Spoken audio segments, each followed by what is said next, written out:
A stage manager facilitates all of the rehearsal. I'm there through the whole rehearsal process, and I'm helping.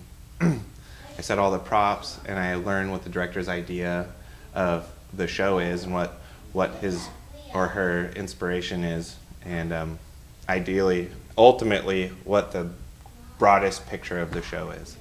So that way, when it's time to build the show, we take from my notes and the director's notes how to build the cues around the show. Stage manager in real time calls all the cues around what happens on stage.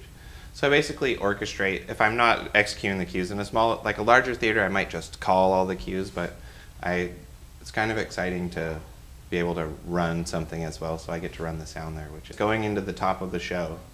I call everything from the moment the house lights go out till the first cue comes up, when the first sound happens, when the crossfades happen, just about everything that you see, every change that you see on the set that regarding lights or sound is called by a stage manager or projection.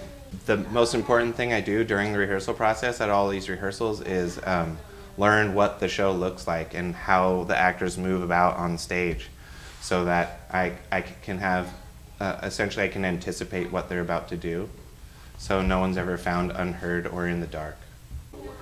I pretty much just communicate what their ideas are, and so they take all the artistic license, unless, during the course of rehearsing, there's things that obviously don't work, like logistically, like say this prop moves somewhere and ends up in someone else's hands, or one set piece might not be super functional in the way that the show works, because grandiose ideas sometimes need to find a way to happen other than the imagined mind comes up with some wild things that don't necessarily always work on stage. The last one was it was a period piece, and it was about Queen Elizabeth and Mary Queen of Scots, and so it was like stark realism. It was a totally different thing. This one's like a homage to film noir, and it's really fun. We use the adjective, has a small degree of lampoonery in it.